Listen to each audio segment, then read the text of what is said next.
podcast, episode 3, where tonight we're going out live from Clark's Bar here on Patrick Street in Mullingar. So we thank Kieran again for his hospitality and all his staff down below. Tonight, joined by 3 pundits again on my right hand side, well known to everybody in Westmeath, Alan Budd, Mangan, Castletowngagan manager. And on my left hand side, former Castletowngagan manager Pat O'Brien, and Hurling analyst, and again on my furthest left, Gerry Buckley, journalist with Westmeath Examiner. You're all very welcome, lads. Again, our podcast tonight, again as always, sponsored by Doctor.ie. A little bit of housekeeping to do before we start talking about the weekend's games. And the first thing I want to mention is the winner of our McKeever's Westmeath Bobble hat for last week. We did make a bit of a mess on getting the competition up and running from the first week, but successful last week. And our winner is TJ Higgins. And TJ, you will be contacted by one of our production team here with details on how to collect your prize. And the answer to that question from last week was, of course, David O'Reilly, who holds the distinction of playing in 2 county finals. And Alan Mangan, you'll back me up on this, and I think he's won man of the match in both of them. So a great achievement for the young man. And again, we'll talk about David later on when we discuss the weekend's hurling games. Our question for next week, again, the winner for a McKeever Westmeath Bobble hat. And our question is, what division are Westmeath footballers playing in 2025? The link will go up in the comments section on all our social media platforms, so you can put your answer in there. And finally, I want to mention to all our listeners and viewers about the fact of the draw that the Westmeath County Board are running currently for the house in Spain. And again, we encourage as many listeners as we can to subscribe and buy the tickets, because this is all going towards the purchase of the Centre of Excellence and to get work up and running on that, which we all know, especially those of us around this table, we've been championing this for a long time, that how badly off we are that we don't have a proper Centre of Excellence. So lads, it's time for the talking to end. Put your money out there, buy a ticket. Pat O'Brien reckons he'll be shipping out a few sheep out there if he wins the thing, but look, we'll see how that goes. But he has his ticket bought, I'm quite sure anyway. So if you're not in, you can't win, lads. That's the name of it. So lads, we'll kick off on the weekends and action. And I suppose for a change tonight we've 2 games to talk about. We lost our hurling game last week, so our hurlers, and we'll start with them up in Corrigan Park up in Belfast. Came out on the wrong end of a scoreline, 221. Final score 225-119. Gerry, I'm going to start with you. You were up at the game yourself, and Pat. Give us a little bit of feedback on it for anyone that didn't get to see it. Yeah, I've been ticket bought for the draw as well. I figured you would anyway. And just to say too, maybe 2 of them, Gerry. Yeah, he said, well, yeah, my lady friend has bought one as well. So just when you talk about Centre of Excellence, we were talking here in recent weeks about kind of training facilities before the game and warm up. I just noticed, you might have seen it there, Pat, I was there a few times before. There's a little area that you can't see from the outside, where there's a little all-weather place inside for lads to warm up. So yeah, we're a long ways behind, so let's just hope people get behind this, because we really have to do something. The match itself, I have to be honest, I suppose it was on expected lines. I didn't think we'd win.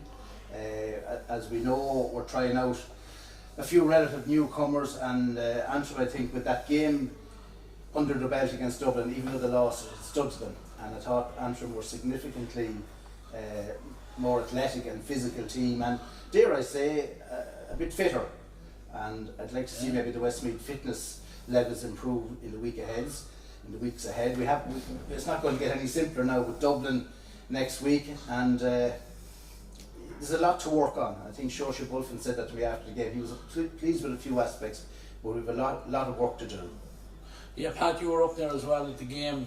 Your views, something similar to what Gerry's after saying there. Were you disappointed with the fitness element in it as well? Yeah, that was one of the aspects that I was disappointed with. I thought like at this stage of the year, like with an early start, say November, December, the groundwork would be really done. But we were second with an awful lot of ball, like, you know, and physicality, I suppose, was always going to be a bit of an issue. But I still have a lot of reservations about positional senses as regards some of our players, like, you know. I mean, Tommy Doyle is a household name, not alone in Westmeath, but all across the country. And to me, Tommy Doyle, best position at Intercounty is full back. And he got that reputation of being a top class hurler by playing at full back in days down in Semple Stadium and days up in Croke Park and days in Cusick Park. So I think we have to revert back to him at the edge of the square. He's not probably the most mobile out at 6, and 6 has to be, you know, relatively mobile because there's an awful lot of ball coming at angles and different areas. I have definitely a big issue with Shane Williams in the corner. Like, if we go back to when we were picking our team of the year and picking our player of the year, Shane Williams, right up there. absolutely, he was one of them. And he played all his hurling in defence, wing back. He was very forward coming with the ball. He's a very good distributor of the ball. I think at the moment he's in no man's land in corner forward. And he was one of 2 forwards who didn't get score at all yesterday. Yeah, he was actually replaced, I think, about 10 minutes into the second half as well. You know, and it's hard at it when you're trying to make a breakthrough. He's after been playing a wing back for his club, and as Pat mentioned, playing excellently at a wing back, and then he goes into a county setup where he's not used to the pace, or he's not probably used to the physicality, and he's in a totally different position. He's now, you know, with the ball, playing with his back to the goal, where he's after being used to coming on the ball. And look, at I play the wing back, it's probably easier to play as a back, so it's difficult for him. But look at, you know, maybe his needs most were trying to just make forwards up there and see how would you see it? Is it an experiment that's worth continuing with? Well, sure, listen, probably not. He's after playing his best hurling the last 3 or 4 years, 3 years in particular. The last 3 years he's been absolutely outstanding for Buckley as a wing back. Myself personally, I'd probably throw him in midfield. I think that we need loads of energy and loads of legs out there. I think I'd throw him in midfield and let him work away out there. I can understand them, they're trying to build a half back line here with big men and making sure we're contesting for puck outs and stuff like that. I can understand the size, but like, bring him out the field a bit, let him get in amongst where he's going to get a few balls where he can run at lads. It's some difference. Like, we are loads of lads that played in around the half hurling, full hurling. Some difference even playing in the half hurling, full hurling. You're coming out, you're trying to win ball. Your first touch has to be perfect. First touch is not good, you're in bother. And plus, he's not used to that. He hasn't done that in 3 or 4 years maybe since he played corner forward for Loughlin Gales, or even at that he was more or less playing in the half hurling. It's just going against the way he has played the last few years, and it's probably a little bit unfair on him. Like, he was taken off first yesterday after 40-45 minutes, which is, it's not a good thing. If you keep getting taken off first, it's just going to affect your confidence and everything else going forward. But it is like you're talking about, there's loads of men there involved with Westmeath at the minute. They haven't really seen that much club hurling. Like, apart from David O'Reilly, the rest of them haven't seen that much of it. They probably saw semi-final and final at the most this year, and it's very hard for them to come in and throw him in corner forward. But we're being very unfair and throwing him in there at the minute. The other side, Pat and Gerry will try this, actually. Owen Keys, who we're more accustomed to seeing up in the full forward line, is probably, you know, for, you know, want of a better comparison, going with the size, going with your Kyle Hayes in that position there where you're getting a bit of strength under a dropping ball. You know, are we losing more in the swings than we're getting in the merry-go-round by playing those 2 players in almost in direct swap with, you know, where we'd be used to seeing them?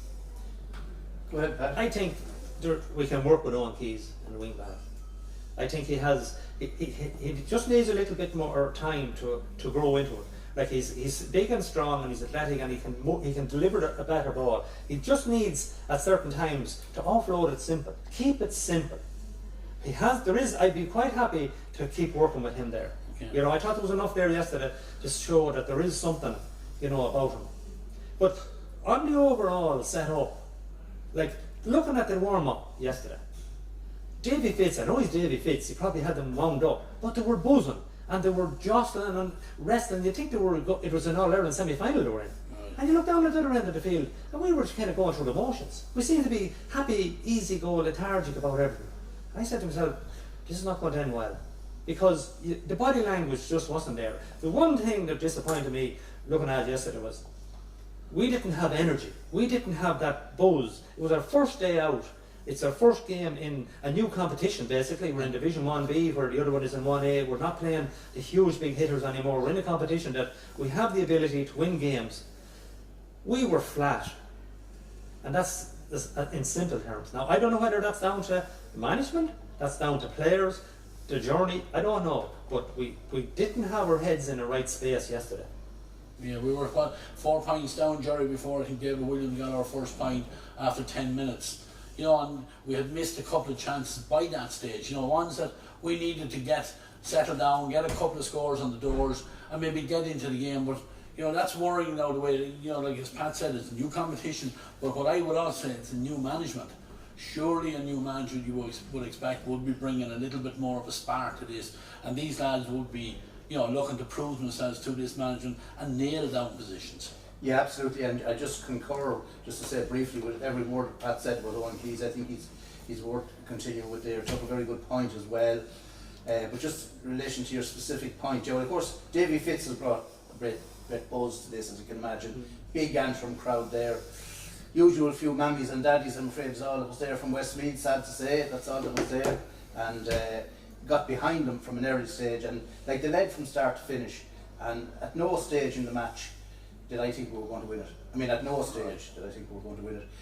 As Shorsha said afterwards, it's to the lads' credit, they didn't throw in the towel, and we got a late goal from Jack Gillen free and a couple of points, so we didn't throw in the towel, which is admirable, but at no stage did we look like winning the game. And as Pat said, even before the game, all through, and I don't want to be overly critical, Antrim were the hungrier, more focused team.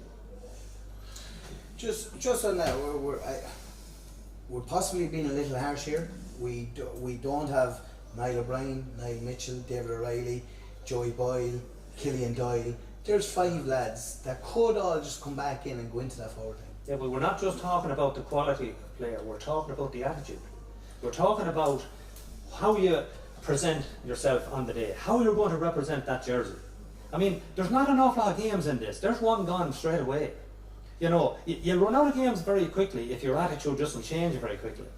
You know, we must be hitting the ground running every game we play. And to me yesterday, if I was over that team, I would be livid. I would be livid because they just didn't show that enthusiasm, that hunger, that passion, that want to win, that camaraderie. You know, I would say, Gerry, there was individuals playing yesterday. Yeah. You know, and you know, I know lads are, maybe it's their first day out to have a learning curve to gel together or whatever, but at the same time, they're not children. They have been playing at a good level and club level. Most of them have been playing, apart from Eamon Cunningham and Mark Cunningham. Most of them have plenty of experience playing with Westmeath over the last couple of years.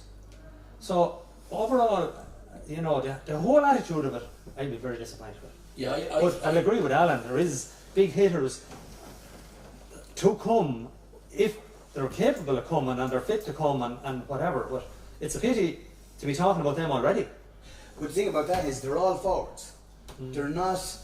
Yeah. There's no. We conceded 225. This is. I'm sort of contradicting myself here. We conceded 225. We scored 119.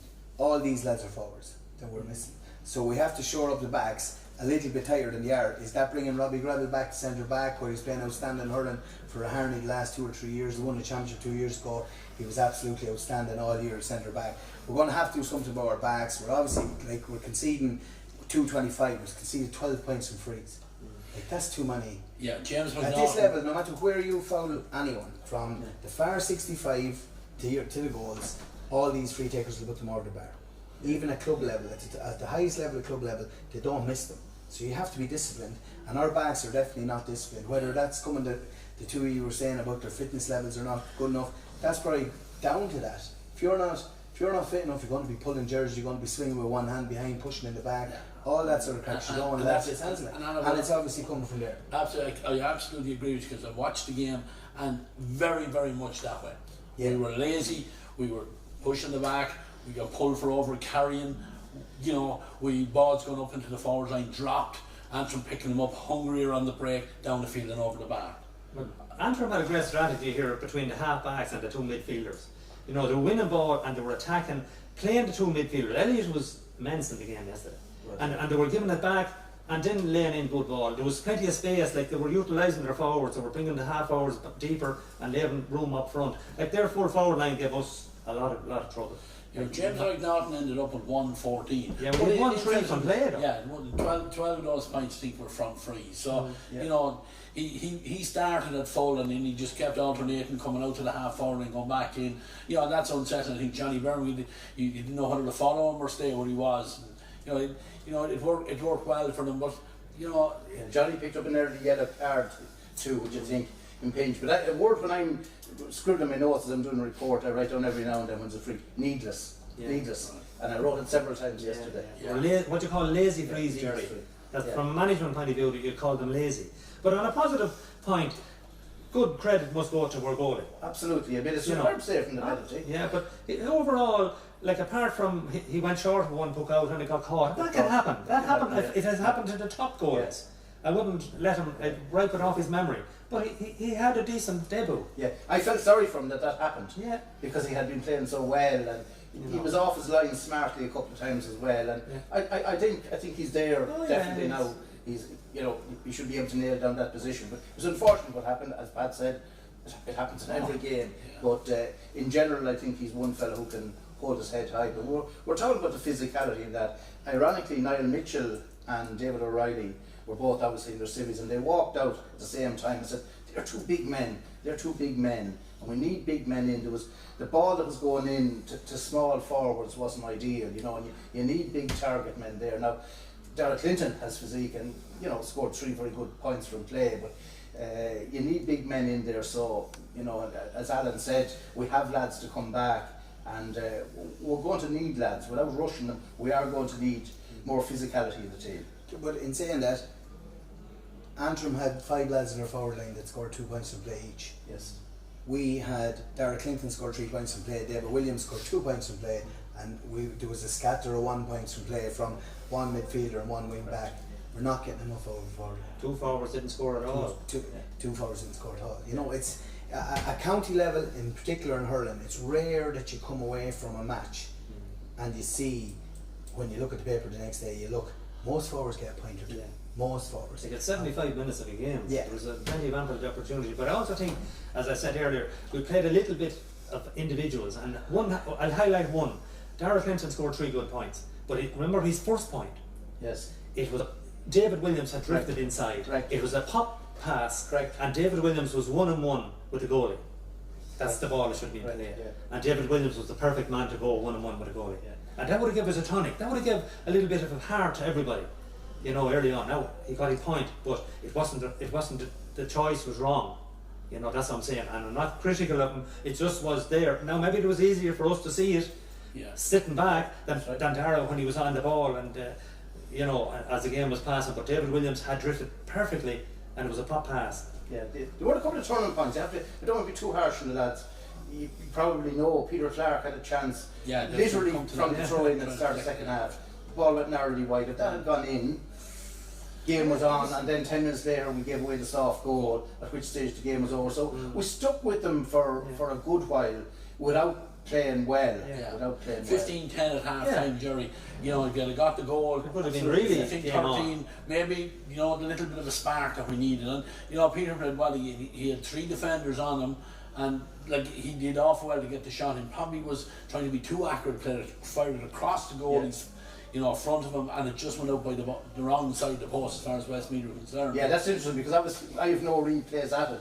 If you saw it on telly, I don't know how wide it was. It looked narrowly wide to me, and there's that couple of feet that would have made all the difference. It would have given the lads a lift, and then the soft goal afterwards. But and Peter buzzed around well, as he always does for club and county, and I think he's been a big find the last couple of years. Absolutely. And certainly a player for the future. But just one of those things, it would have been the lift, it would have given those lads a bit of confidence, but it didn't happen. These are the ifs and buts. It didn't happen, unfortunately. Yeah, and yesterday, Pat, you mentioned Darren McCormack last week in our podcast where he would be back and available, and he got game time. Again, he's not going to come in and pull up threes all over the place, but again, he's another player. I think he ended up being in at full forward, and maybe that's the position for him because he is strong under a high ball. Yeah, no, look, he's one for the future, but it's like this. It's difficult for Darragh at the moment.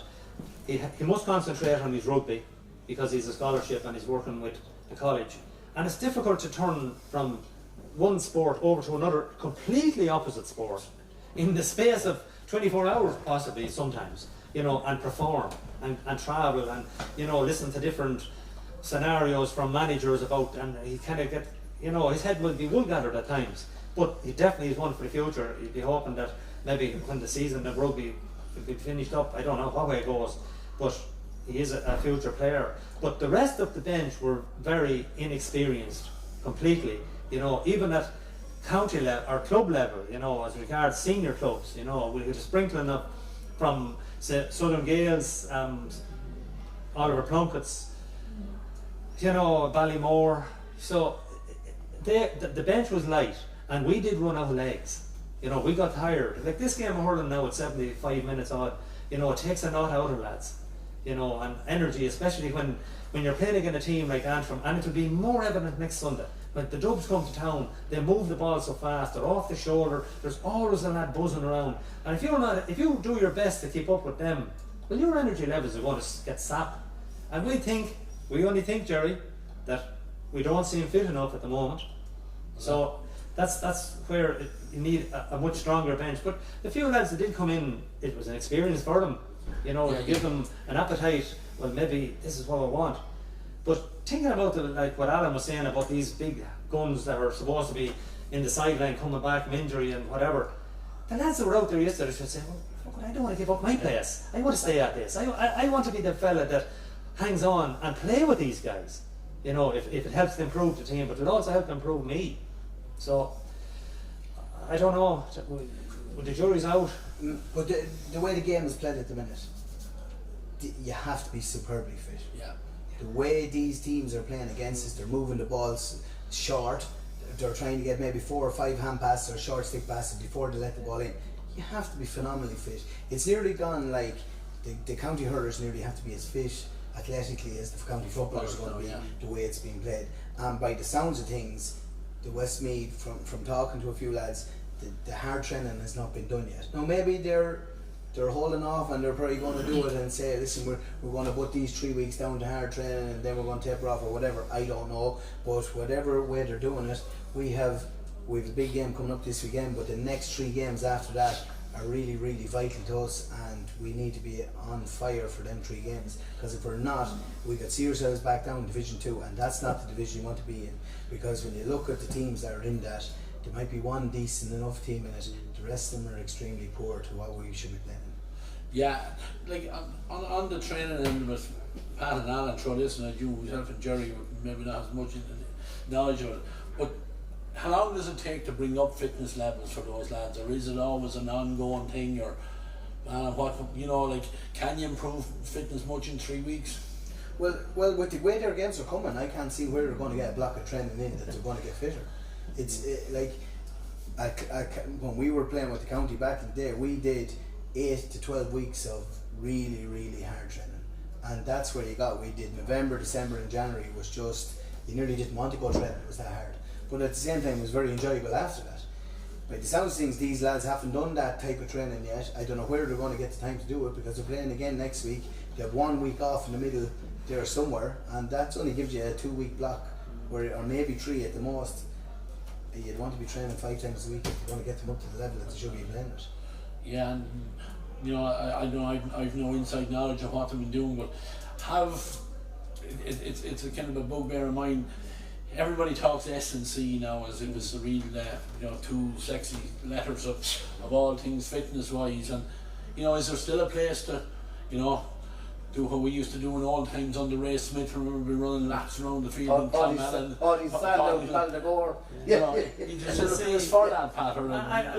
I honestly don't know. The GA in the latter, I suppose, over the last few years, they have concentrated from mid-rib up, gym sessions and weights and strength and conditioning and all that.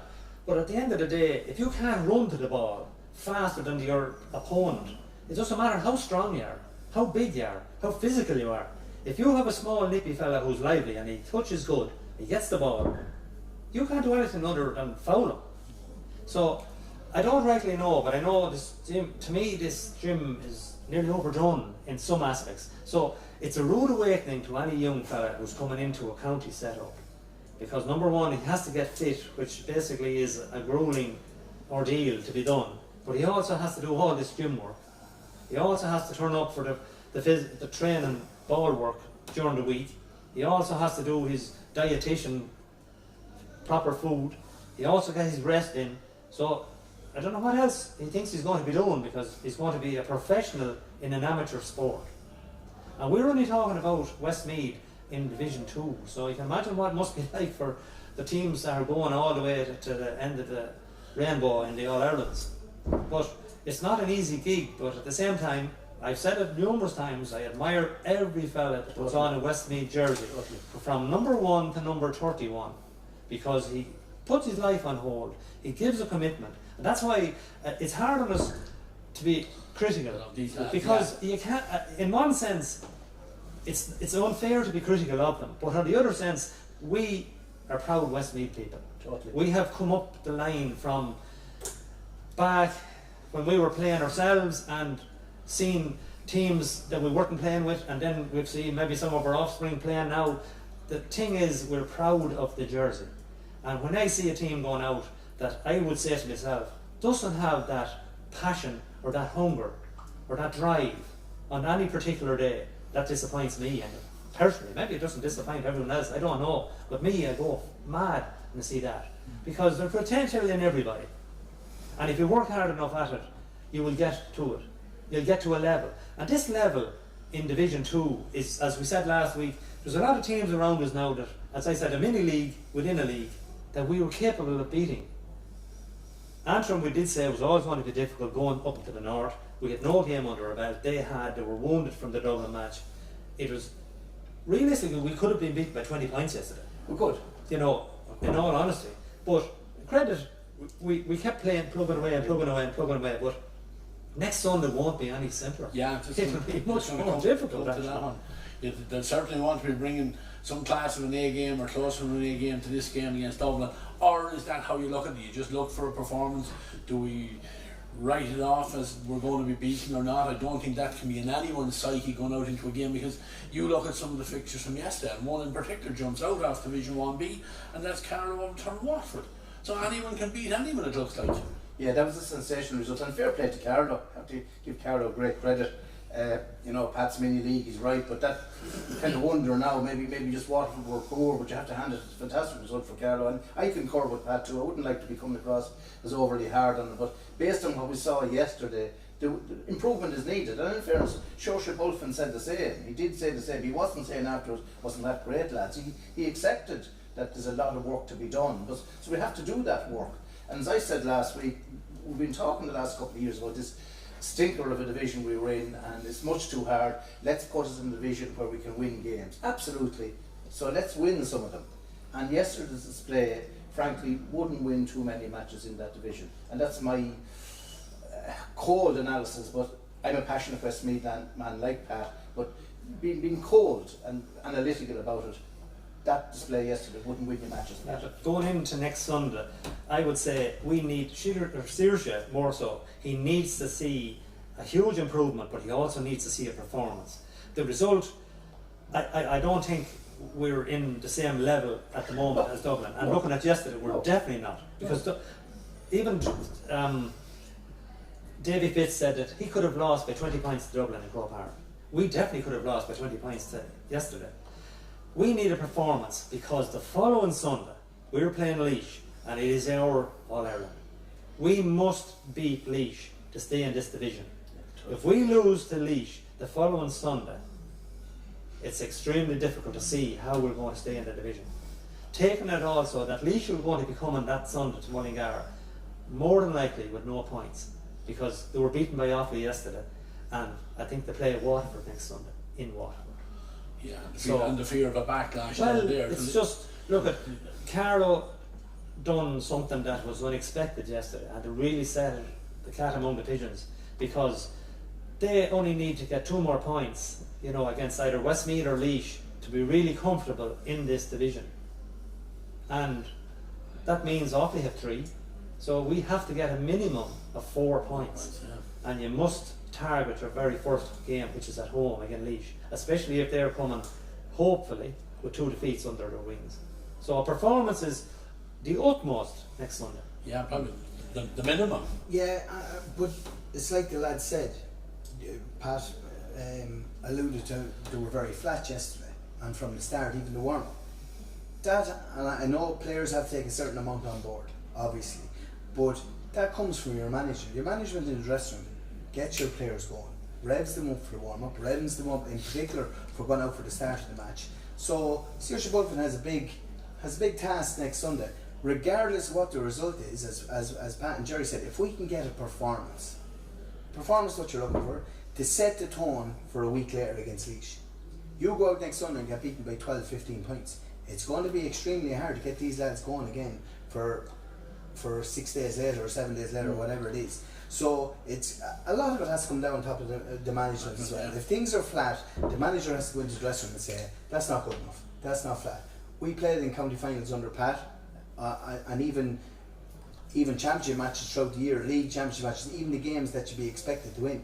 I'm going to tell you one thing, there was no going out onto that pitch half-arsed and thinking that you're going to do anything. Pat let you have it from the start, and that's what's needed in every dressing room, but in particular at county level. These lads have to get these players up to a certain standard to make sure that they're fulfilling what's expected of them within the jersey, and to make sure that they get a performance. If they don't get the performance, we have to look at our management and make sure that they're doing the right things, because if they're not doing the right things, the players definitely won't do it. Fair assessment. Yeah, absolutely. Fair assessment. Yeah. Can't add to that. Yeah, and you've been in dressing rooms long enough and with top men, and you're now at the head table, and you know what? Again, we're not privy to what's going on inside in these dressing rooms, but you know, a friend of mine always says when there's people involved with a team, somebody has to own it. It has to be somebody's gig, and that comes on Saoirse's head now. You know, he's got the job. He's now got to prove that he's worthy of it, and get something out of these lads now. It's a huge important game. But your top players have to back them up. The top players have to come back in. So the likes of Jogger, Johnny Birmingham, going up to Robbie Grebbel, Mark, the two Grebbels, on to David Williams. These lads, a young and all, Dara Clinton, these lads have to back up the manager in the dressing room and say, right, this is what's expected of us. We have to make sure that we're going to bring that level out. If you don't bring the level out at this level, you'll be fucking hammered. Sorry for cursing, but you will be. You're actually handed to you, and that's not where we want to be. And the ultimate goal is to make sure you stay in this division. But if you don't stay in this division, no matter what championship we're playing in next year, it's going to be extremely hard to get yourself up to that level. Say we're not lucky enough to win the Joe McDonagh this year, and you're in the Joe McDonagh next year, and you're playing in Division 2 hurling. You won't win the Joe McDonagh or Division 2 hurling because you. But that's Division 3, effectively. Effectively, yeah. But the way we're calling it is Division 2. Well, you won't win it while we're playing in that division. And absolutely not, because you're not going to be playing teams at the proper level to make sure that you're getting better week on week. Well, we highlighted that last week, Alan. We said that, with the utmost respect to the Donegals, the Gerrys and the Tyrones who are in that division, they will drag you down to a level that you just can't hurl. You'll have the likes of Down, but they'll be gone up. Yeah, and Kerry in that group. So it's nothing gets easier, like. But I would you're exactly right. Robbie is the captain, and Robbie is an exceptional player. We seen the last time Westmeath won the Joe McDonagh in Croke Park. Robbie gave an exhibition. He scored, I think, was it 4 or 5 points from play from every angle. I think he's probably in the wrong area. If he was back even one step back, he was midfield that day in the Joe McDonagh. But he's either centre back or midfield or that area, where he's facing the ball. But we need leaders now to step up. Now, it's only day one. People on the podcast are probably saying, why are these guys gone so hammering already? We've only played one match, but you run out of matches very quick. This is the scenario that we're talking about. And next Sunday is a daunting task, because the only good thing that might save us next Sunday is Cusack Park is tight. And if we can keep the running game as tight, but we have to get stuck into them. We have to be physical, we have to be in their faces, we have to be blocking, hooking, getting all the things that every club manager looks for in his players. He's not looking for his, real fancy Dan hurl. You want a lad with heart next Sunday. Get the performance, get out there, work on it for the week, and Laois is your target. Big target. You saw I don't know whether you saw the clip on RT last night of William O'Donoghue playing in the first round of the league, and like all these statisticians go on about work rate and how many tackles you get in. The average tackle that you should get in is it's up to 7 tackles a match. William O'Donoghue got 4 tackles in 40 seconds. Like, unbelievable. but that's why they're at that level, because they probably have another 30 lads behind them that are willing to do that type of work. So our lads have to step up and play. I know I'm probably have to say about the management, but at the same time, the attitude of the players obviously has to change and make sure that they're putting in that effort. There's no substitute for work rate. Your work rate, you can control your own work rate. You can't control that else. But a ball can be poked to you, the man Pat could poke a ball to me and he could poke it short and you call it out. I can't control that. But what I can do is when you get it, I'm going to make sure you're not going to clear it. And I can work as hard as I possibly can, either to get it back, dispossess, make sure that we win the ball back, or your man hits it wide.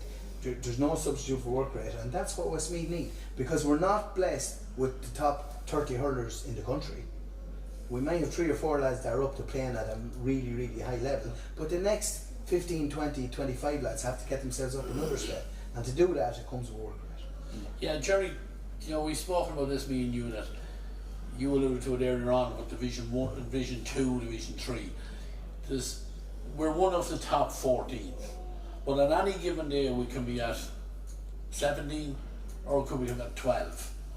We're now in that situation where, you know, it's looking like we could drop out of that 14 unless things improve. Is that a fair assessment? Yeah, well, I told you, I have this little thing that I use, Cloak, C-L-O-A-K, Carlow, Laois, Offaly, Antrim, Kerry. They're the type of counties that Westmeath, playing well, would be able to beat. At the moment, with the exception of Kerry, I think we would struggle against the others. And that's, I wasn't hopefully being overcritical either. I was just saying, and I'm going to repeat it, the performance I saw yesterday wouldn't win any games in that division.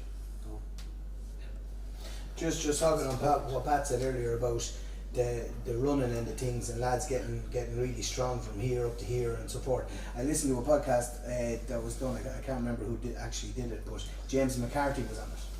And he said that in 2014 he went back and looked at a video of himself playing. He was after putting on 5 to 6 kgs of muscle. He got taken for 11 points in one match. 11 points. He said he was embarrassed going home. And they went and Dublin met and they said, right, we're too big. We're physically very, very strong, but we're not able to run.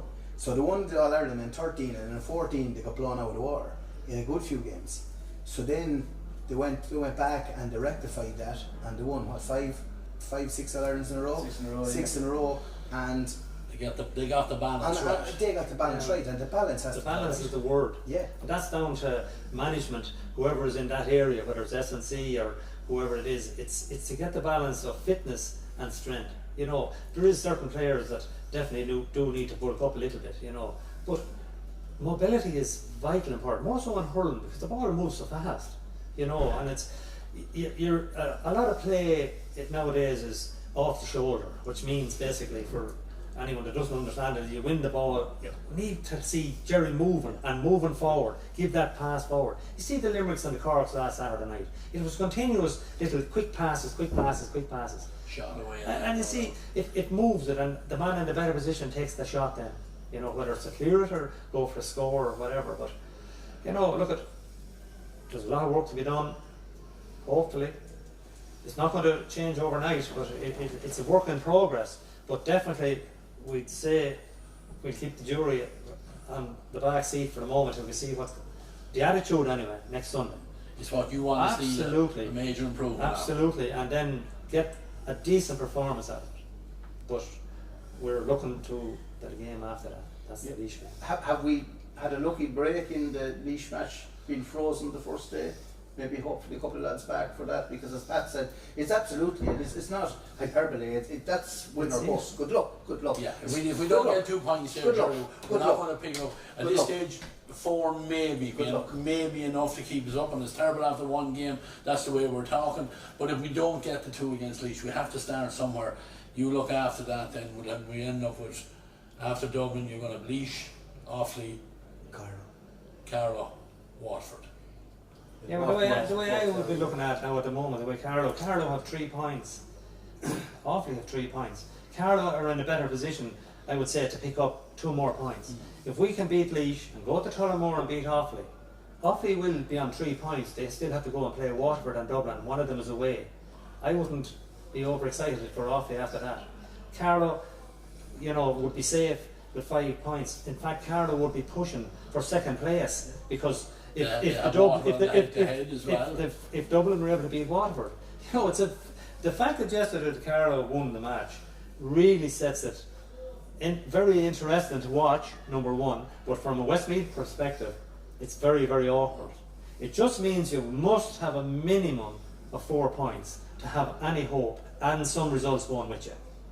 I'm delighted Pat said that, because I'd say if it's a Carlow podcast tonight, they're aiming for promotion. They're going aiming for promotion now. For number 2 now. Yeah, absolutely. Having not seen Dublin yet, and I don't know where that game is, but if the Dubs have to go to Carlow and maybe on a Saturday night under lights down Dr. Cullen, they'll have it all to do to beat them. But look, lads, we'll part the hurling with a clear message, I think, coming from this podcast from you guys, is that we want to see a change of attitude next week on Sunday in Cusack Park. If that's something that comes from within, and we've got to see a better effort coming from them, and hopefully Gerry always alludes that we'll get a bit of a crowd in there on Sunday and give them wouldn't hold my breath in that regard, unfortunately. We'll keep beating them. And we wish these lads well. We're not trying. We wish these lads well. And Pat said it.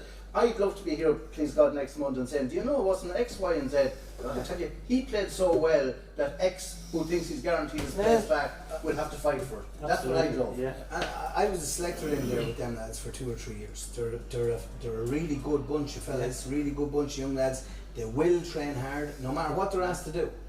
They will go and do it. There'll never be any questions asked. There'll be no one whinging and giving out or doing anything like that. So I would say to Saoirse Bulfin or whoever the S&C is, don't be afraid to ask these lads to do things, because they will do it, and they're a good bunch of lads. Good stuff, Alan. Good stuff. We'll finish up with the hurling and that. Now, the problem, lads, as you well know, with the 2 teams being away from home on the one day, it's very hard to get a lad cut in half to get to see both games. Our footballers went to Monaghan, Clonus. We spoke Gerry last week before, Division 1 team, I think, and showed that last week, 229, 221, 229 in any day is good scoring. 221 will win a lot of games for people as well, but we came out on the wrong end of it. Alan, I don't know whether you got to see it or did you get to talk to anyone that was at the game or get any report or feedback from anyone, but did you generally, what was the feeling coming out of Clonus? No, listen, coming out there, I would have thought that it was a good performance. I know we got beaten by 8 points, but we have an awful amount of lads that are very, very inexperienced playing. Really, really. Like you go Conor McCormack, right? You go Conor Dillon to a certain extent, played a lot last year. David Giles hasn't played much. Danny McCartan hasn't played much. Charlie Drum is only in his 2nd year. Then you move forward, and then you have Owen McCabe when he started his first game, as far as I can remember, at any level. Kevin O'Sullivan the same. Breen Cooney the same. Matthew Whittaker the same. And then the 3 lads inside are experienced, to be fair. So you've 7 or 8 lads there that have played very, very little at Intercounty senior level. Now, they're experienced at club level and they've played a lot underage Westmeath, but there's a big difference in underage. And that 221 would have beaten every team in the championship, every team in that league the other day, bar 2. So 221 was fair shooting against Monaghan in Monaghan. They're a very, very experienced team. Okay, they had a good few lads that were playing their first season, well, maybe 3 or 4, but the rest of them were very, very experienced. And I would have to say that the first 2 outings for the Westmeath footballers, even though they got no points out of them, should have got points the first day, didn't. Let's be honest, we all were going up there last Sunday thinking we're not going to get a win here, but if we get a performance, and to a certain extent we did get a decent performance, but the highlight of the whole thing is Luke Loughlin. That is the highlight. I said it here in our first podcast of the year. These rules are going to suit that man down to the ground. Okay? He was absolutely outstanding against Louth, and we've all been there. I was playing football for Westmeath, trying to back it up the next day after putting in a massive performance is hard, and he did that the other day. And I'm saying that he left maybe 1 or 2 scores behind him, but at the same time he needs more backup. You can't be expecting this fella to drag this team on his own through these matches. 10 points against Pat, 12 against Louth the week before. But managers around the country are going to say, let's snuff out Luke Loughlin. Our best man marker is going to stay with him from here on in. And the way the game is played, it's not necessarily going to be a big full back. It'll probably be a neat, tidy corner back or wing back that's going to pick him up and try and match him for pace. Yeah, well, that's true. But like, look at as everyone knows, I wouldn't be a really over avid football enthusiast. But I did highlight it last week that I was very impressed with what I saw in Cusack Park, and I highlighted that Luke Loughlin was an absolute gem, and I could see why he didn't roll in with the Hurlers, because he is an absolute star. And we did think that going to Clonus that he would have been totally earmarked to make sure, but he stepped up again. You know, Luke Loughlin this weekend and last weekend would have got on any team in the country. I think Any team. Yeah, he was in the team of the week last week for certain, and I didn't see anything today. But the performances, as Alan said, without having the results, and I know Gerry always says it's a results-driven business, the performances are very, very encouraging. Especially, I'd say they're edging to get back to Cusack Park for the next game.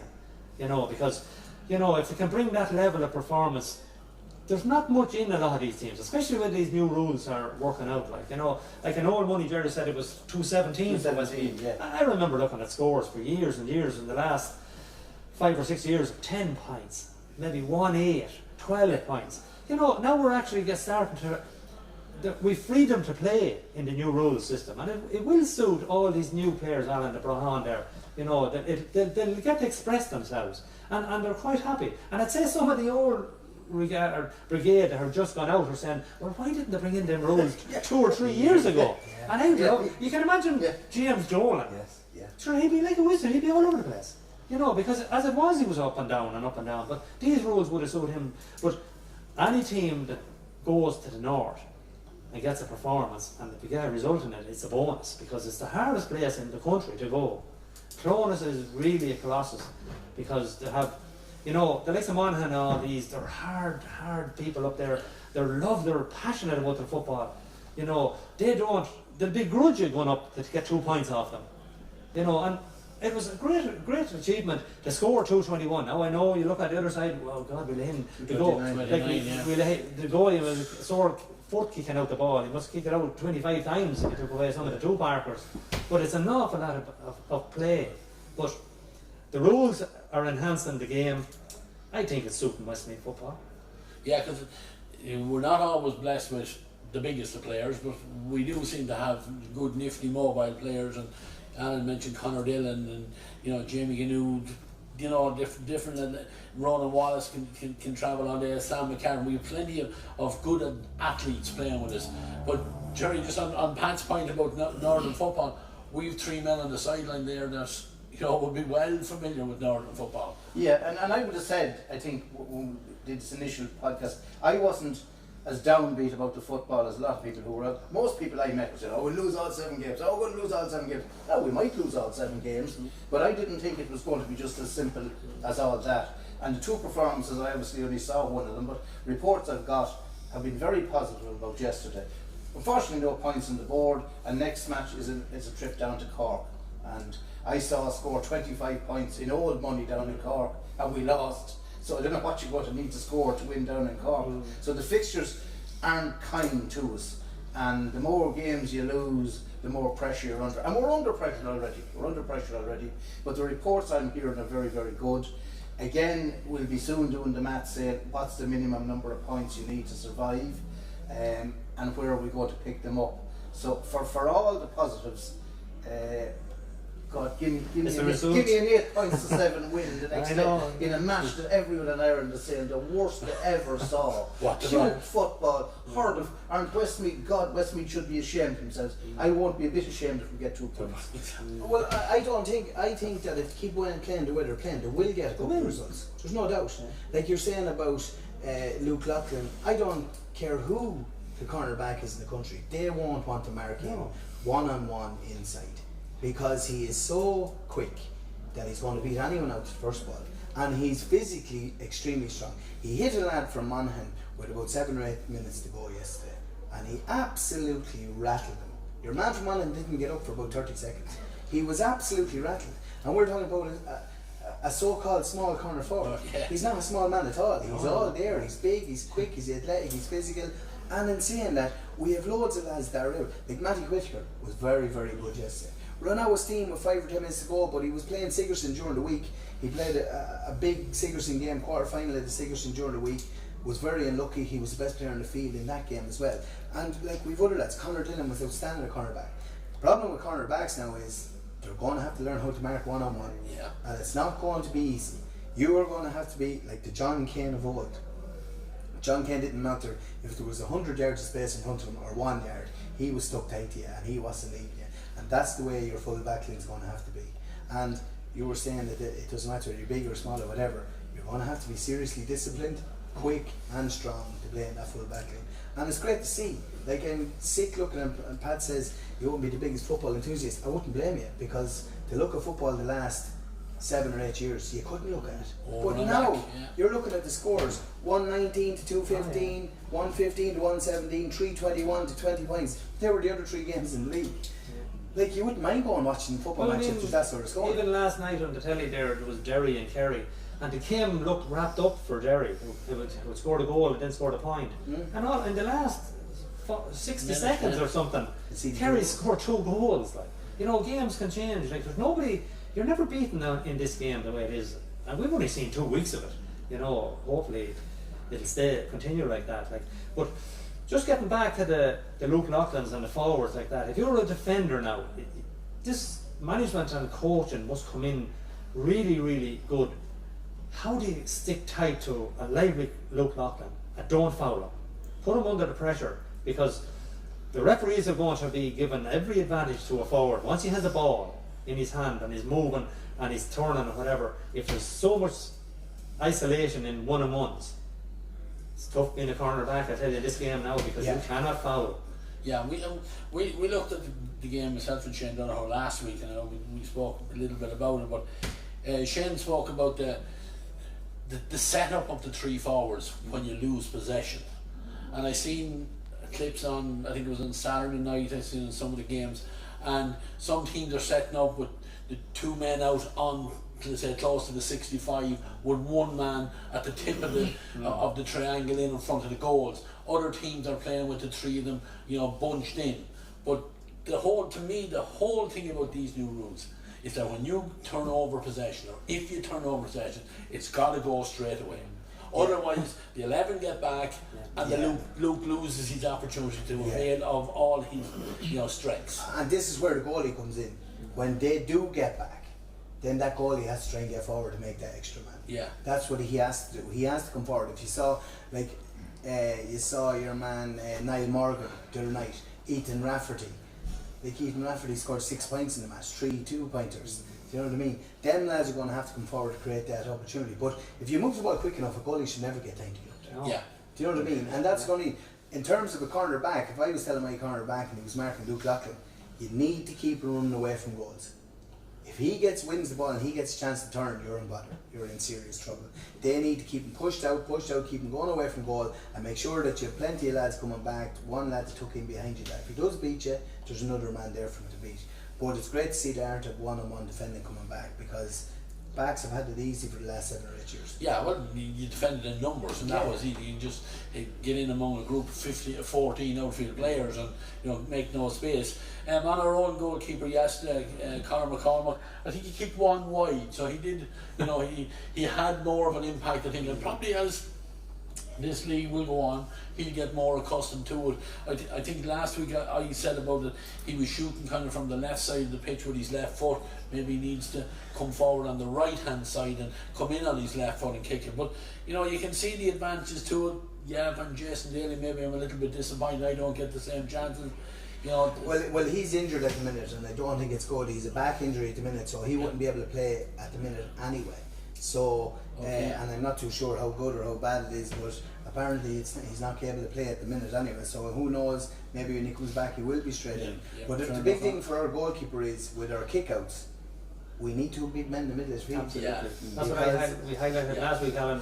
It's more difficult to win your own kick out. Yeah. If you can win your own kick out, well, then you have possession and you can move it forward. But it's much easier for the defending team to get back and straight back in the top of the goalie. That's And where you're going to have to, and Right. it'll be more evident in the summer Yeah. when the ball starts travelling further Exactly. and the atmosphere is warmer and that. This is where the Willie Lowrys of old will have to come into their own again. Yeah, but that's where Rory Beggett can kick the ball 75, 80 yes, yards. Yeah. Sean Patton from Donegal can Donegal, kick the ball yeah. 70, 80 yards. Niall Morgan the same. Them three goalies in particular, and your man Shane, what's your man's name in goals for Kerry, Shane, I can't think of his name now, but then Shane Don't Murphy, make they can kick the ball 70 or 80 yards. Yeah. So that means, but your 5 to 7 and your 10 to 12 have to be very brave men, because they're going to be going in fighting for them scraps, because they're not going to catch every ball, and it's all about breaking ball. And if you look at, say, the Kerry's the ball, Diarmid or O'Sullivan at centre forward, he was just unbelievable winning breaking ball. Declan O'Sullivan, and he's just winning that dirty ball and he's moving in quick. So if there's going to be that much competition out, the 3-on-3 is still going to be inside. So if you can win a ball and move one hand pass and kick it in long straight away, we're going to see great football. That's the good thing about it. You know the great irony about you talking about Kerry and Gerry being a classic game, and it was. I thought the lowest point in the history of Gaelic football wasn't the puke football that Pat Spillane talked about. I thought the Kerry-Derry quarter-final last year was the worst game of Gaelic football. And at the start of 2024, I think most people thought the All-Ireland winners will come from Dublin, Derry or Kerry. Now as it happens, none of the three of them got to the final. I thought the Kerry-Derry match last year was the worst game of Gaelic football I ever watched. Full stop, new paragraph. So it was a great irony that the match yesterday was so good, which is fantastic, you know. Well, I mean, it's also a kind of a strange one that I suppose the person we blame, and I personally do anyway, is Jimmy McGuinness for bringing the game of football from what was pretty okay to the gutter. And now he is going to transpire a Donegal team with the new rules, and he has every chance of winning an All-Ireland. Yes. I didn't see the Dublin Donegal match. That was a great game for I was out at something, but it was a Oh, great. great game football match. And Donegal have some of the best attacking footballers in the Unbelievable, country. yes. They were unbelievable yesterday. Anyway, But lads, McGuinness will sort it all out as regards how to utilise these new rules. Yeah. we'll come back to Clonus now and some of our lads there. We end up with a total new midfield partnership. With Owen McCabe, nephew of the manager, coming in. You know, first game again, acquitted himself fairly well, I believe, as well. You know, he's a big man, and again, he's a young fella. And I think, knowing what we've been saying about the hurlers, it's these kind of guys we're going to have to persevere with. Yeah, absolutely. Like, he was decent yesterday. Okay, for a lad that's been thrown in midfield for one of his for his first ever game against Mangan, two big massive men in the middle of the field that they aimed most of their kickouts at. Now they got the better of us around the middle of the field, there's no doubt. But at the same time, he'll only improve. The more games he gets, he'll only improve. Okay, the likes of Brandon Kelly came on. I know people are saying that Fiona O'Hara was poor the first day, but he needs more games. Yeah, he hasn't even played. He played one championship game for Lomans. And that was a county final 2 or 3 years ago. He hasn't played a game for Lomans since at championship level, and we're throwing him in and we're judging him. I have no problem with Dermot McCabe because he's obviously seeing something in him at training to give this young lad a chance because he's big enough, he's athletic. Okay, Jack Egan, another young fella coming in, playing his first game, and the Gavin. Like, we're going to have to give these lads games. It's great to see we use 5 subs the first day, we use 5 the second day, 3 different lads as well. We mentioned him last week, again comes in and, you know. But you need them lads. We can't have all our experienced players dropping off the 1 year. If we do, these young lads won't have anyone in their ear telling them to be calm in the ball and to do this, do that. Like, we have 4 very, very experienced players who are after stepping away from the setup. If we had Kieran Martin gone as well, who else do we have there that's going to bring them on, that's in their 30s, that's going to say, right lads, you need to calm down. As I said it before, when I came onto the Westmeath team, first game I played was against Galway in Cusie Park. I played corner forward. I was in the same full Hurling as played the championship year before, bar I came in instead of Gerry Heaven. At half time in that match, Gerry Heaven brought me over to one corner and told me what I was doing wrong. And said to me, what you're doing wrong is this, you need to change your game slightly. I scored 2 points to play in the second half. Gerry Heaven didn't care about Gerry Heaven then, he cared about Westmeath football. By pulling me aside, he was trying to make Westmeath better, and I wasn't doing his own chances of getting back onto the team any good. But I will never forget him for that. And Westmeath need the likes of that. So Kieran Martin, in my eyes, will be one of those players that's going to come on and make a difference because he can do that, because he's physically very, very strong, he's good on the ball, and that's what you want to need in that top 3. and if he gets a chance to run at you one-on-one, there's very few people going to stop him. Yeah, and on that, I'm just looking at the 20 players that we played yesterday and looking for experience. Jamie Ganood, obviously, in the back line, is nearly the only. Okay, Ronan Wallace yesterday played most of the game in the middle of the field. But Jamie is, and Sam McCartan is not an old player. Sam's only in. He's, we look at him as experienced, but he's not, that long with the feet under the table either. Well, then you're going up to Luke. And then Luke is your next one. Yeah. That is it for experienced players. So that therefore, I'm sure Dermot McCabe was delighted that Kieran Martin decided to throw his lot in for another year with those young lads. The full back line, Charlie Drum, David Giles, half-back Kevin Sullivan, Slam McCartan, and Breen Cooney, again only young player, Matthew Whittaker, we said about him, Danny McCartan, Conor Dillon, Robbie Ford, Luke Loughlin, Stephen Smith. There's not a lot of years playing a lot of those guys. So, they're learning at a high level. We will pick up points. I have no doubt we'll pick up points. And at the end of it, and I think this has to be said in the likes of these forums, we've gone for the last number of years, I think, this is my opinion on this, at both hurling and football, where we've had managers in that were looking out for themselves only, not for the future development of Westmeath GAA. Now that's my opinion. Mightn't be the opinion of everyone else out there, but that's mine. And we held on to that, where at some stage we're going to have to give the Matthew Cunninghams, the David Williams, the Shane Williams, the Owen McCabe's, the David Giles, Danny McCartan, Fiona Harris. We have to bring these lads through, lads. Yeah, we've done it down the years. It'll happen again. We'll go down maybe a division, but we'll develop and come back again. That's the one great thing. If we do our homework right, that's the way it goes. We're not blessed with numbers coming every year over development squads at minor. We have to bring these lads on and nurture them. Yeah, none of us here unfortunately were at the match, but we just touched on it earlier, and I mean this is the most obvious statement of all times, but if we concede 229 we lose every match. Did anyone get a vibe why we conceded 229? I know we're praising the 221 we scored. You concede 229, you lose every match you play in. I would have thought the priority the next day was at least to reduce that substantially, or what plans, I wonder, have the management in place to reduce that? It's self-evident, you cannot concede anything like that in any game. No, the big thing from what I saw was Conor McCarthy coming up from wing back, scored 7 points from there. He's a good footballer. He's very good. He was nominated for an All-Star last year. He's a phenomenal footballer, but he was coming late onto the play, and we didn't pick up on him come through. But to be fair, he wasn't coming from the same place every time. He was coming from this wing back position, he was coming from the far wing back position, he was coming from the centre a couple of times. He's a really good player, but if we're trying to get if we get enough lads back and you have a defensive system in place, if he's coming late with that extra player, because Began makes that extra player all the time, and he's dangerous. If you give him a chance from 50 yards, he's putting it over the bar, no doubt. So we were trying to keep an eye on him and everything like that, and McCarthy got a lot of fruition off that, and he was very, very good. Apart from that, I thought we were really, really good. I thought that we're talking about inexperienced players. We're talking about, Pat said about the hurlers didn't put in a shift like they should put in. But I can tell you that you can't say this about footballers. They put in a massive shift yesterday, and in particular last week as well. And there are a bunch of really good, experienced young lads. And I'd be very positive on this team going forward. I think we've the right man in charge. He hasn't gone back to lads that were retired and begged them to come back and get them back. He has decided, right, and Westmeath need to back him now. Yeah. Give him his 3, 4, 5 years in charge. Same with the and let him have a go at this. And let him, like he's obviously trying to breed a lot of these lads into the team, and that is great. And we're not going to see the benefit of this by going back to players that want to step away. The player wants to step away and has no interest in playing, he's no good to you. In that game yesterday, Luke, for all his good work, had a great chance. I think we were 2-on-1 against the keeper, and Luke had a flash at it, and it went wide or whatever. Brandon Kelly got in the second half and been introduced as a sub.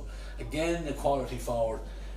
Sent the goalie the wrong way and rolled the ball past him, but unfortunately by the post as well. Little things. Okay, winning some score if we had 229 to 421. You know, beaten two. I know. But by all accounts, that's what it could easily be.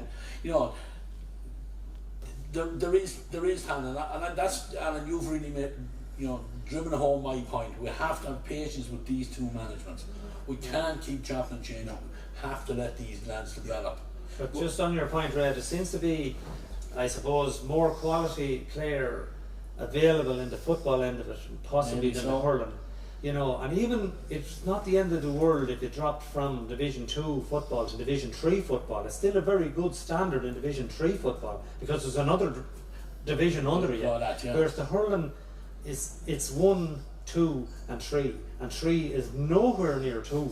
You know, some of the teams in 2 are as good as what's in 1.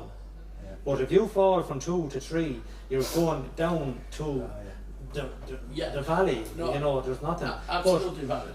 The players that Alan has mentioned there, you know, even in Westmeath, there's a lot of them there playing. A lot of them playing intermediate football, and they're able to step up to the Intercounty. You know, the Tubber players and the Multis, and there was other teams there, and they're good lads. They're in a far stronger position panel-wise, I think, going forward. You know, and they don't have that issue of not having to say, Jenny, I wish we could get this fella back or that fella back, or we've got a chance that this fella might, you know, give it another year or whatever. Whereas the hurlers, they just don't have we've the less clubs, number one. Yeah, less playing, you know, as we well, have we have a small. We only have 6 senior teams, you know, in the championship that is kind of being rolled with 3 teams winning in the last 20 years, you know, so it's really condensed, you know, and there is a big gulf as the senior hurling down to intermediate or the second senior B always has been, but that's the hurling aspect. But definitely the football is in a good place, I think, and possibly they have, well, this on paper seems to be huge management, you know, so I would imagine, you know, possibly the Cork game might be a step too far, possibly, but definitely they're going to be targeting Cavan and down. And you know, and Meath. There's 3 games that they're.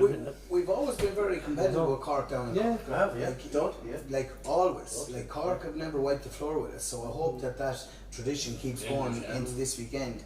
The only thing I'd say is that we need more forwards chipping in with 2-3 points in play. That's what we need. We can't be just lurrying it all on top of Luke Loughlin's shoulders, because there is going to be dead that Luke Loughlin won't be on song, and then we could be in serious trouble. But we need the likes of, we've Sam McCarron had 3 points in play, Ronan Wallace had a goal, he had 3 points in play the first day. Robbie Ford our backs. Yeah, Robbie Ford a goal and 2 points. Robbie Ford 1-2. Then we Conor Dillon, who played corner back, scored a point. Owen McCabe scored a point, he played midfield. And Brian Cooney scored a point, he played a lot of his game in midfield. Yeah. So we're not getting enough out of our forwards apart from Luke. And to a certain extent, Robbie Ford has chipped in well this weekend. If we can get more out of the other 2 or 3, 4 lads that are going to be up there, we're in with a right good chance of beating anyone. I don't see how, like, Roscommon are coming to Mullingar, aren't they? Yeah. Roscommon are coming to Mullingar for the last match. We have Cork away, we have Cavan, and we've Down. I don't see why we couldn't win all them matches if we put in a shift. But I wouldn't be one bit worried. As Pat said, if you did drop down the division, the only thing about that is you're playing the Tailteann Cup. If you do that, that's the only thing, and that's not where you want to be either. But at the same time, Pat said it's competitive down there anyway. But it might be something to bring these young lads on. But if they could stay in that division, playing the All-Ireland Championship, we'd be way better off. What's the stickler of a division to get out of that, Division 3? It is, very tough division. Like we seen Kildare, Gerry, dropping down last year, like in disarray, and now are 2 from 2, and you know, like look like they've got their house in order and are going to come back out of it. You know, and I haven't really been looking at it, but they seem to be the one that have. Yeah, but awfully have 2 wins. Awfully 2 from 2. Motoring well, yeah. You know, so it is a hard one. You know, very hard to get out. You have local derbies in that as well, and it's tight and tough in it as well. But I would imagine the management at the moment, I know they have to use these games to identify certain areas and certain players, but their biggest, I suppose, target at the moment is to identify their 3 shooters. Now they have Luke as 1. They need to find 2 more shooters. If you're going to keep 3 players forward all the time, 3 shooters are vital, you know, and figure out who's the best men to play around Luke. Like, let's say Luke is our main man up front. Obviously, you need 2 more real shooters up there, and then the rest of the guys are working to get that ball up there and support. You know, so it's all a learning curve for everybody as we go along. I'm delighted to see Brandon Kelly back in the fold there. Yeah. Like, he was a very promising underage player. And he played that famous COVID match we played Dublin down in Portlaoise when it was only a handful of fans at it, and I had great hope for him then. You know, he's a fellow that's able to take scores. I didn't see the match yesterday, but I think that's a positive to see him on the scene again. But another fella that'll thrive under the rules. Yes. Would he thrive with the old rules? Yeah. No, That's because he's not different. big enough. Yeah. He's not physical enough. Absolutely. But he's lightning quick. Exactly. Yeah. He's lightning quick, and that's what you need. You need, if you're going to go with one big massive man that you can lure a high ball in top of him, someone like Kieran Donaghy, that's fine. But we don't have that luxury. We don't have, unless they're going to throw Ray Cannell in there, and I doubt that'll happen because we don't have anyone to play out in the middle of the field. But if not, you just need pace. Lads are able to win their own ball. That's the point I'm making, yeah. Yeah. And Brandon Kelly has loads of that, to be fair. Yeah, look at footballers. I think are idle next week. Are we right in that? Yeah, I think so. Yeah. They'll get a chance. Next match is down in Cork on Saturday. They'll get a chance to to draw breath, I suppose, and look back and see how the rules are working. And I'm sure management will be working equally hard, even though they're having a break. But I'd say you can see the logic in having 2 games of football and then a break, because the demands on the players in this new rules is huge. Like the fitness level, I'd say these trackers that they put on themselves to get them any GPS, whatever. Yeah. There must be colossal numbers popping up on some of these players. So they definitely would. I'd say it's a rest week, the one, not a training week or whatever, to recover after 2 games like that. Yeah, and they're talking. I seen something on the paper this week. Am I right? Or today, saying that you either increase the number of subs or you reduce the games back to 60 minutes. Listen, I'd say Pat's right. I think this week now, if you only going on what I heard of a few people, that the running the footballers are doing was second to none. It was really, really tough running. Mark McHugh would love that type of thing, and that's great, and I'd be delighted. I think Mark's a really good guy for us to have in with us. He would have massive experience as a player, and obviously he's gone well at the coaching as well. He was with Roscommon last year. He knows what he's at, and he's going to. But we're going to be fit in football. Maybe we send Mark over to Hurlers for a couple of weeks and. I wouldn't be at all surprised if in years to come, and not in the not too distant future, you have almost interchangeable subs. Such are the demands. It's a heavy workload now on players. It's a massive workload on that 5 to 12. They are going to have to be seriously fit. You look at those lads like Matthew Whittaker, Brandon Kelly, who else? Breen Cooney, playing Sigerson during the week. A game last weekend, throw in another game on Wednesday night, and throw in again this weekend, and they're well earned. They're throwing from old rules to new rules. Just one player actually, and he was barely mentioned, was Ronan Wallace. Ronan Wallace has just been outstanding in them first 2 games. First game in particular, he was absolutely outrageous, and he is, for a fella that was supposed to go to Australia, and I know that Dermot met him and had a good chat with him and decided to stay home for the good of Westmeath football. And as Pat said, these lads are putting their lives on hold. All of these lads, both hurling and football. That's it. You don't get to do anything. You don't get to go anywhere. You don't even get to go out for a meal on a Saturday night with a girlfriend, because you just have to be right for the next day. And even their eating habits, they won't go and eat these certain things no matter where they are, because they would have their meals now for a week and all this crack. So you'd have to give them massive credit, but in particular Ronan Wallace, who could have went away, who had any opportunity to go to Australia and America and all these places for work and in particular playing matches, and he stayed at home for the good of the cause. And the one thing with him is he doesn't leave anything inside. Everything he has in his body, he puts it out onto the pitch, and he's a joy to watch. He's shown himself to be a very worthy captain, very worthy captain of our team. Yeah, leads by example, and look, he's a diamond in there. Like, I mean, Sam McCartan has been outstanding for a few years as well, between club and county as well. Really has matured, I think, as a footballer as well. Always chips in, good for a score. Playing a wing back.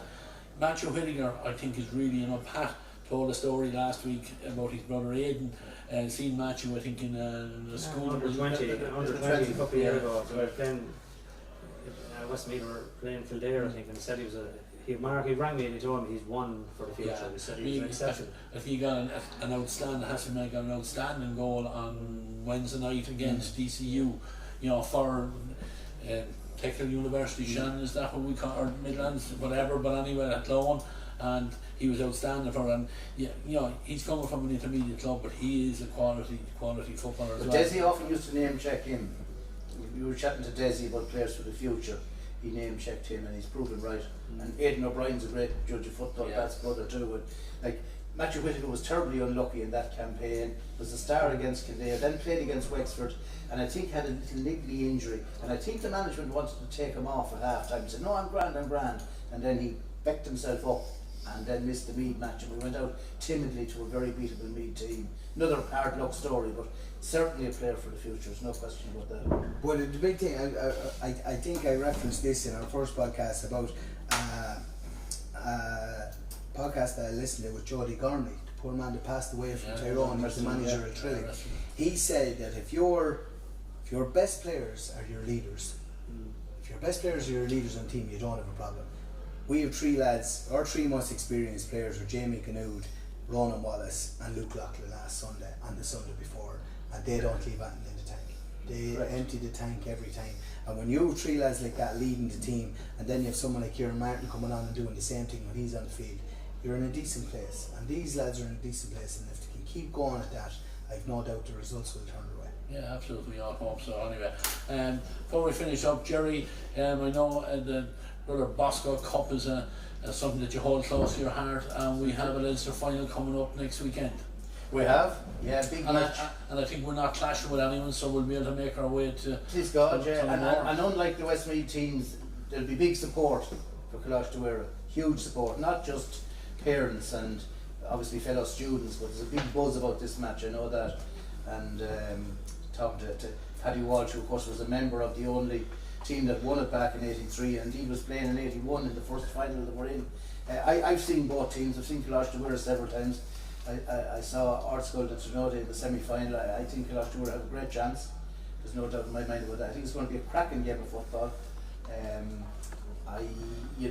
If I had a free €20 to put on it, call it, I'd go Coláiste. Hopefully it works out again. My own alma mater, and I take a little bit of credit, Gerry, in being part of the first team to play senior A football for Coláiste, St Mary CBS as it was back in the day. We won, myself, and I think the cameraman behind us as well was part of a junior team that won a Leinster junior competition. We went senior the following year, and credit to the lads that carried on the mantle. Only one title, hopefully they'll make it two next weekend. But look, lads, we're going to finish up here tonight. I think we've everything covered. Don't forget our quiz running again. What division Westmeath are playing in the National Football League for 2025. Also, a plug again for Buy a House in Spain, because myself and Alan, if we win it, we'll certainly be over there soaking up loads of the sun between the two of us. But look, buy your ticket. If you're not in, you can't win. Again, thanks to Doctor.ie for their sponsorship as always. Week number 3 is over and done. We've been going out live. We hope you've enjoyed it. We'll be back next week for week number 4, where we will have the hurling game to talk about. So, from myself, Ray Gavin, and the lads who are with me, we'll say goodbye for tonight.